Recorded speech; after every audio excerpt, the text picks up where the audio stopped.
Hello and welcome to Cardiology 101. This is Dr. Shiraz, and in today's lesson we are going to talk about rate and rhythm. So first of all, let me talk about rhythm. There are two types of rhythm. The one that originates from the SA node, it is called sinus rhythm.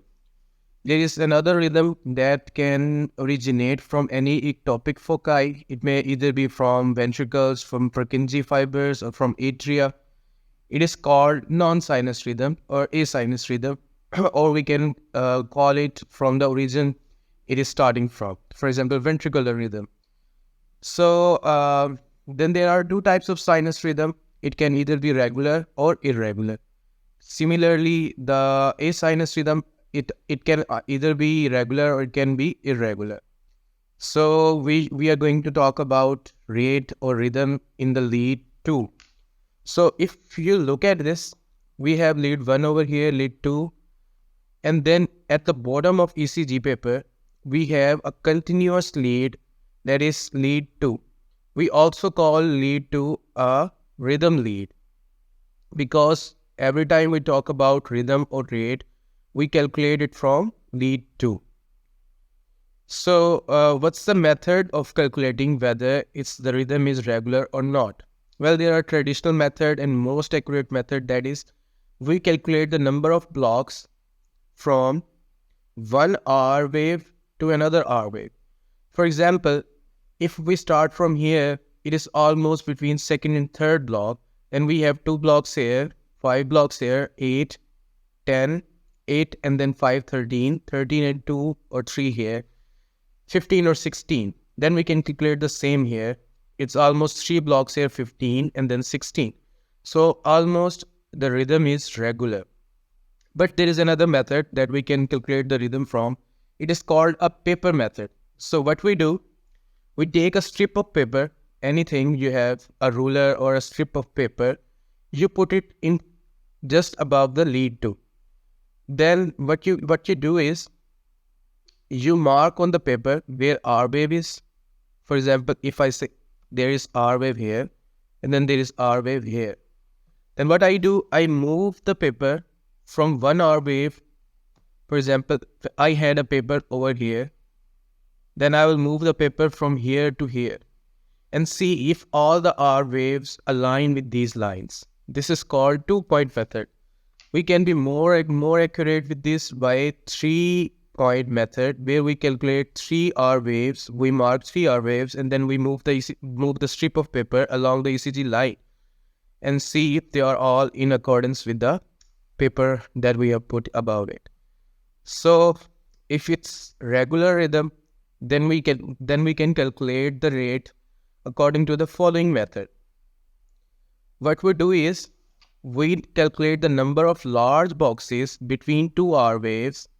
For example, 1 large box, 2 large box, 2 here and 3 here. So almost 3 large boxes between 2 R waves. So what we have, 3 large boxes. Then we divide 300 by the number of large boxes that we have.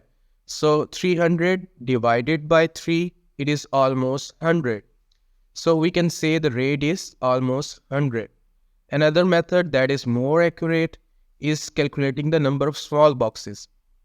So previously we calculated there are almost 16 small blocks between this R wave and this R wave. So what we do is, we divide 1500 by the number of small blocks that we calculated. In this case, the number of small blocks were 15 or 16. So if we divide 1500 by 15, so it is almost 100. So by both methods, we have calculated that our rate is 100. So what happens if we do not have a regular rhythm? We have an irregular rhythm, for example, in the case of atrial fibrillation.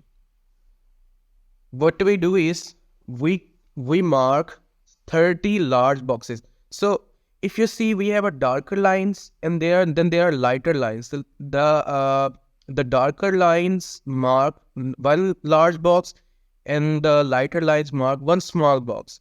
So what we do is, we calculate 30 large boxes along the line. We mark it, for example, I'm just marking it for the reference here. I have not actually calculated 30 lines, 30 large boxes. Say, for example, here are our 30 large boxes from here to here. What we do is we calculate the number of QRS complexes between them. Between 30 large boxes, how many QRS complexes we have got. Okay.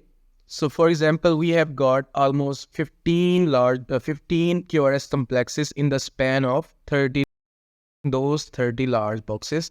Then we multiply the number of QRS complexes with 10. So why do we do that? You know, one large box is equal to 0.2 seconds. One small box is equal to 0.04 second. When we multiply it with 5, one large box, it is equal to 0.2 seconds. So 0.2 seconds are in one large box. What would they be in 30 large boxes? Almost 6. So we have 6-second period in which we calculated the number of QRS complexes. So when we try to get the heart rate in 1 minute, we multiply that 6 seconds times 10.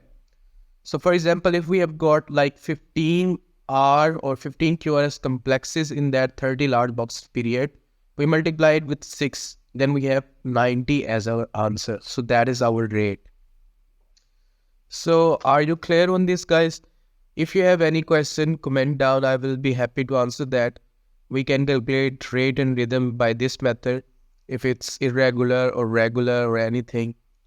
So one thing I would also like to add here in regard of sinus rhythm or asinus rhythm. So if you look at this, we have our P wave here, right? This is our P wave. It is coming regularly. There is no gap between QRS complex and P wave. So we will call it a sinus rhythm, sinus regular rhythm, normal sinus regular rhythm. But in the case of asinus rhythm, for example, when we will look at ventricular fibrillation or ventricular tachycardia or SVT or even AFib, we will see that there is no definite P wave. So we can understand that it's not a sinus rhythm. Well, thank you so much for watching this video. Meet you guys in the next video. Hope you guys are okay. Thank you so much.